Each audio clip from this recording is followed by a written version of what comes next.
کبھی کبھی ہم ایسے حالات سے گزرتے ہیں جس کے بارے میں ہم کبھی تصور بھی نہ کر پاتے ہوں، اور ان راستوں پر چل کر ہم ایسے ٹوٹ جاتے ہیں جیسے ہمیں کوئی سہارے کی سخت ضرورت ہوتی ہو، لیکن ہمیں کوئی نظر نہیں آتا۔ ہمارے دل میں یہ خیال آتا ہے کہ میں سب سے بدقسمت انسان ہوں، اور نہ جانے اپنے آپ کو ہم کتنا برا سمجھتے ہیں۔ لیکن اس وقت ہمیں کوئی یاد آتا ہے تو وہ صرف اللہ، جس کے سامنے ہم بے خوف ہو کر اپنی ساری باتیں بیان کرتے ہیں اور رو رو کر اپنی ساری تکلیف کو بتلاتے ہیں، اور وہی ہے جو ہمارے غموں کو خوشیوں میں بدلتا ہے۔ پتہ ہے، جب تم اللہ کے در پر آ جاتے ہو تو سمجھ جاؤ کہ تم آ گئے اس جگہ جہاں تمہاری ساری پریشانیاں دور ہو جائیں گی، کیونکہ تمہارا یہاں آنا ہی تمہاری دعا کی قبولیت کی سب سے بڑی دلیل ہے۔ مشکلیں حل ہو جایا کرتی ہیں، راستے بھی نکل آتے ہیں، بس انسان کا یقین مضبوط ہونا چاہیے۔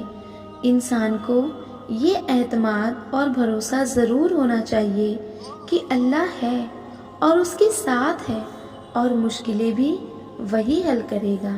اگر تمہارا دل بار بار تم سے اس بات پر لڑتا ہے کہ ابھی ہار نہیں ماننی، ابھی تو اور بھی شدت سے اللہ پر یقین رکھنا ہے، ابھی تو کن فیکن کی خوشبو محسوس کرنی ہے، تو جان لو اللہ کی طرف سے ہمت آ گئی، بہت جلد قبولیت بھی آنے والی ہے۔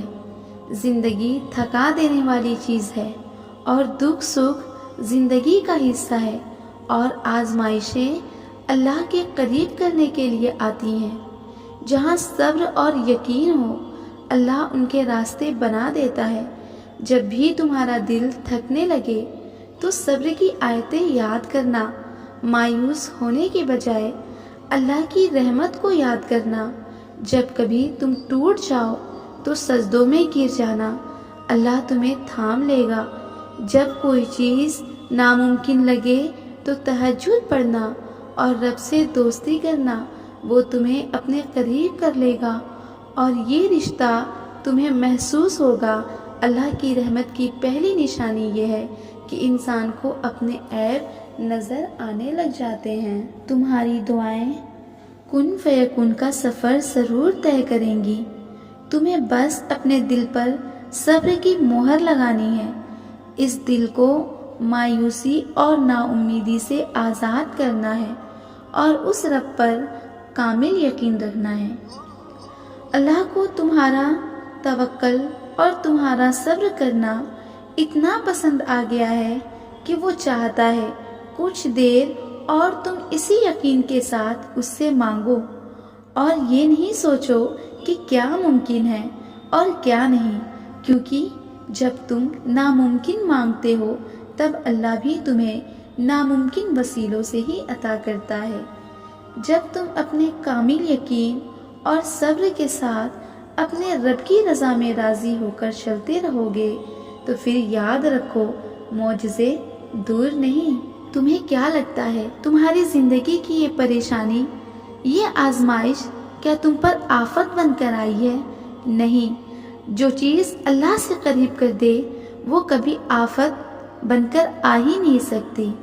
بالکل ویسے ہی کہ جب نوح علیہ السلام کو شکست اپنے سامنے نظر آ رہی تھی تب انہوں نے اللہ سے مدد کی التجا کی، اور جانتے ہو اللہ نے مدد کیسے بھیجی؟ اللہ نے طوفان بھیج کر نوح علیہ السلام کی مدد کی اور انہیں فتح سے نوازا۔ اس طرح ہر مشکل یا ہر دکھ تمہاری تباہی بن کر نہیں آتا۔